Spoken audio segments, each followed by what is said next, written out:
Hi friends, কেমন আছো? আশা করি সবাই ভালোই আছো। আজকে বিপত্তারিণী পূজার কিছু মুহূর্ত আপনাদের সাথে শেয়ার করব। এই দেখো, আমি সকাল সকাল প্রায় 8টাই বাজে, তখন আমি ফুল পাড়ছি।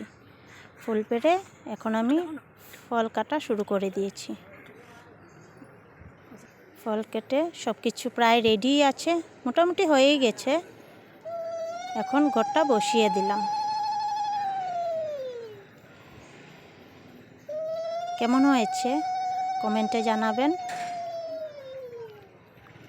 সব কিছু মোটামুটি রেডি হয়ে গেছে। এখন আমি পাঁচালি পরে নেব। পাঁচালি পড়া শুরু করে দিয়েছি, কেন কি মেয়েটা ঘুম থেকে উঠলে আমার অসুবিধা হয়, তাই আমি সকাল সকাল পুজোটা সেরে ফেলেছি। শেষ হয়ে গেছে। ধূপ দেখানো হয়ে গেছে। এই দেখো, আমার সোনাটা, ছোটো মোনাটা নমস্কার করছে।